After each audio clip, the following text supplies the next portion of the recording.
You're now listening to It's Easy Breezy Sports and Athletes Podcast, and I'm your host, Danny T. Today's interview is brought to you by iHeartRadio, and be sure to follow us on Instagram at It's Easy Breezy Sports. Right now, we're going to go ahead and jump straight into this interview. Hello, Laura. Hi, I'm good. How are you? Great. Thank you for joining me on the It's Easy Breezy Sports and Athletes Show. Of course. Where are you originally from? I'm from Germany, close to Frankfurt, and that's where I'm born and where I'm racing. And when did racing start for you? So actually, I started pretty late because at the age of 24, I sat in my first kart because I had my family had no background in sports or in motorsport in general, and we had no money for that. So they said, okay, if you want to race, then just make your own money. And I did that. So when I finished my studies, I had my first job, and everything went directly into go-karting. Because when I was a child, I actually wanted to race because I saw so many NASCAR, ERL, Champ Car, DTM in Germany, then Formula One, whatever was on TV. I just saw that, and I said, okay, one time I want to sit in a car and race. And yeah, I just made my way up from karting, and then in 2016 I decided, okay, now it's the turning point. Either I do it, I go full in and try as much as I can. So I saved a lot of money and started with setting in a race car. I did a full season in a pretty slow car because it was just only 90 horsepower, and I said, okay, I want to go on the Nordschleife in Nürburgring because that's the biggest and greatest track I've ever been on. Probably you know that. It's the longest track of the world, and it's so amazing. And yeah, since 2017, I'm racing there now. Did you have anyone to inspire you? Actually, I just followed pretty much along Formula One because that, of course, was the main motorsport we could see. There, I would say I had just really super somebody I was cheering for. I like more if this was a team or not. So I had, for example, I didn't like Ferrari from the beginning. So all the drivers, whoever was driving there, they were never favorites. So I'm really pretty much stick to a team, and then this is it. So what I really like is Red Bull, but of course they were not driving in the Formula Days. So that's where I was kind of a Häkkinen fan because I saw that he was pretty cool and he was always like calm. And I was actually crying once he couldn't win the race because he was the last round where he was overtaken by a Ferrari. That was where really crying because he could have been world champion in that time. So that was really a bad moment for me. And actually from the NASCAR, Jeff Gordon, I've always had these guys running around like crazy. And one time I was having a student exchange in Portland, and I was 16, and I said, okay, I want to see the Champ Cars training. I saw that on the newspaper, and I said, oh, I want to go there. And I talked to my teacher. I said, you have to drive me to the racetrack in Portland. And he was like, what are you doing there? It's raining the entire day. And I don't mind.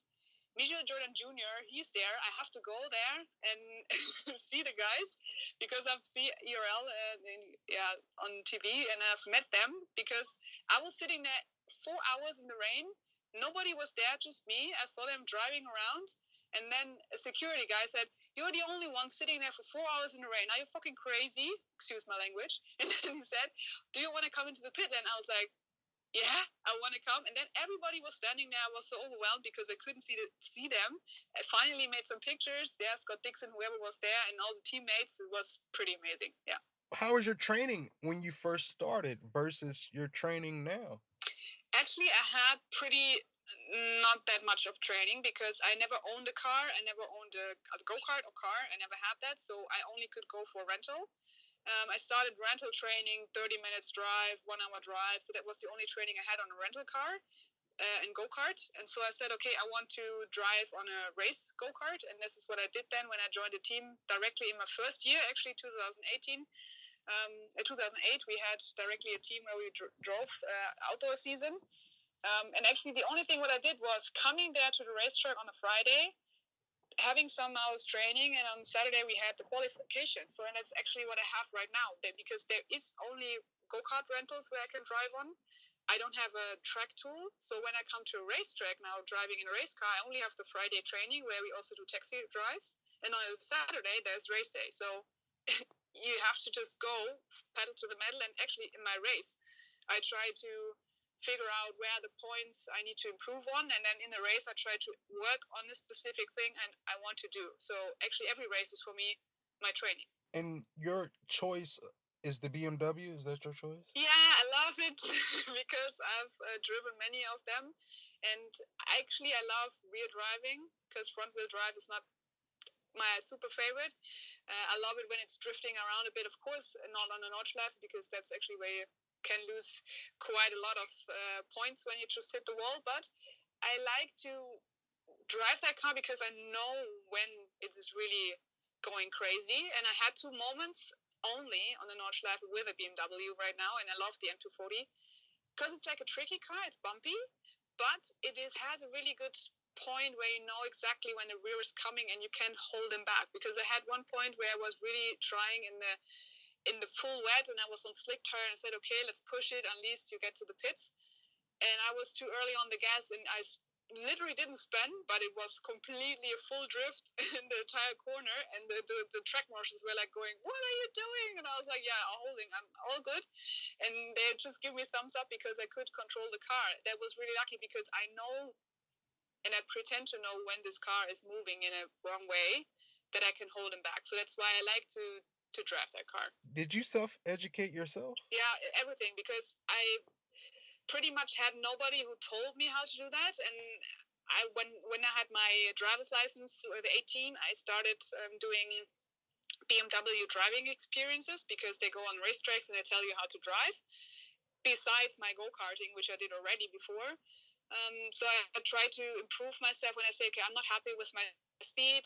I'm too much accelerating in that sense, and then I'm spinning, my wheels are spinning, or I'm drifting a lot. So that's where I try to find out my way, how I can improve my race line, my line of vision, and feel the material, because that's what I think is a bonus now, because I never had a setup, never had my own go-kart or car where I know how it is driving, because I always had a different go-kart, a different race car, and I always had to adapt to the car quickly. So it was never meant for me, but I have to adapt to what material I get. So either the tires, the brakes, if they're even shitty, then you have to be quick on that material quite easy.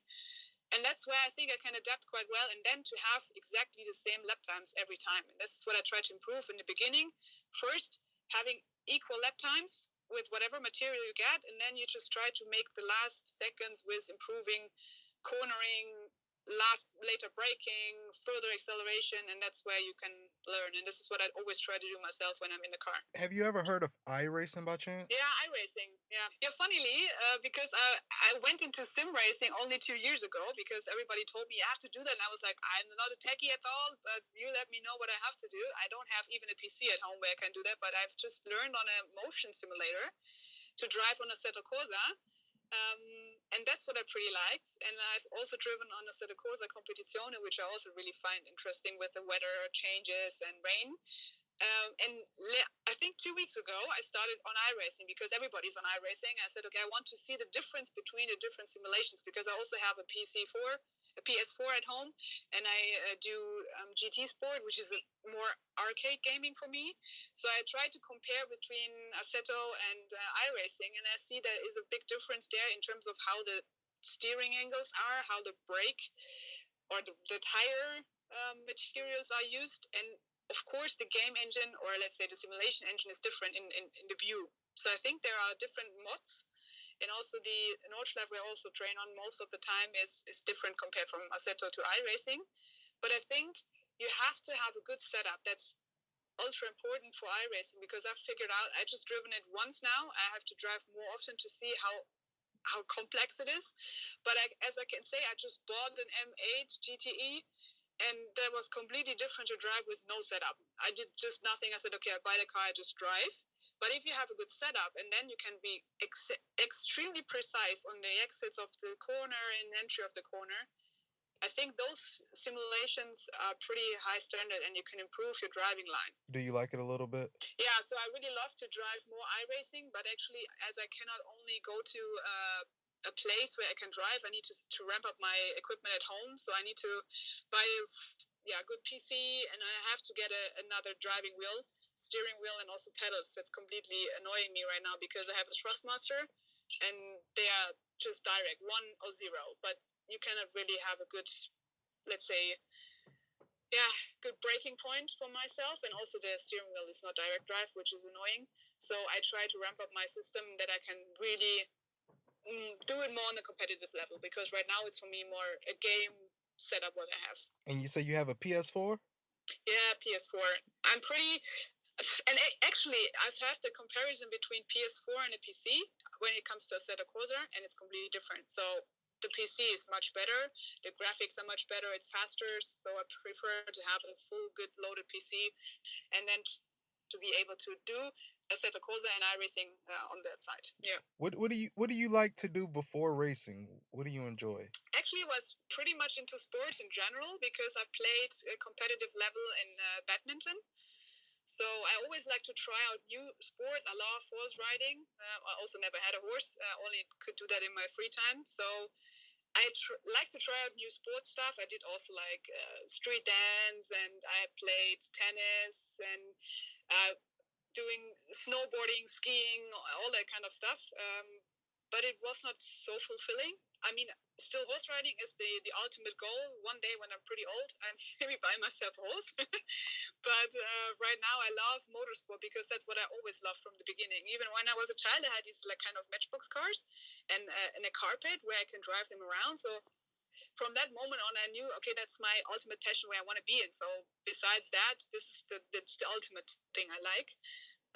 But still, I'd like to try new stuff and see if that's also kind of interesting. Yeah. Do you have any goals for this year? Actually, my ultimate goal would be to sit in a car again, but due to the COVID crisis, it's like crazy because we never know when we can reopen the track. Some do now, but Nordschleife is a big deal because there's so many people coming. I'm not sure what they decide on.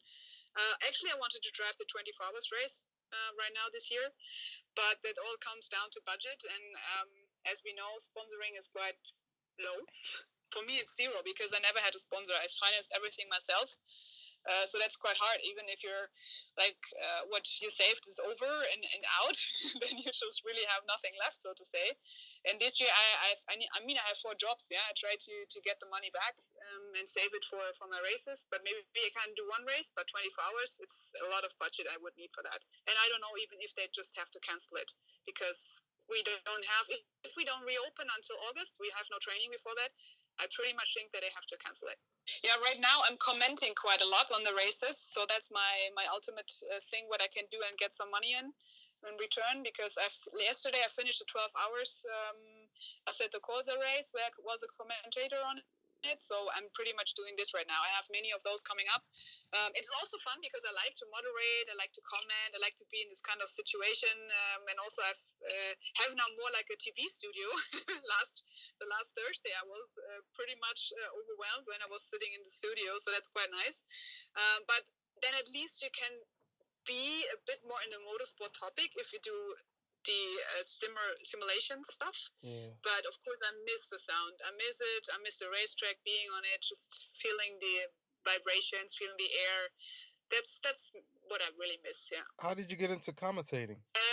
Actually they just asked me if I want to do it for a series in 2018 when I also started with simulation in general, and then they said, yeah, do you want to comment on a race? I said, yeah, why not? And I can of course combine a bit now because I've driven some simulation races myself, so I can combine the two worlds, and that's what I try right now because I see the influence is quite iRacing, sim racing in general is becoming so big right now because everybody, even motorsport guys, they just try to go crazy with it and ramping up the scene. But the guys who drive like 10, 15 years in iRacing or in Assetto Corsa in general in the sim sport, they also need their, let's say gratitude because they have done it so long and so often. And now everybody's just saying, before nobody looked at it. Right now, it's such a blast, and I hope that they get their chance to really see that sim racing is a sport, because in Germany at least we have now an officially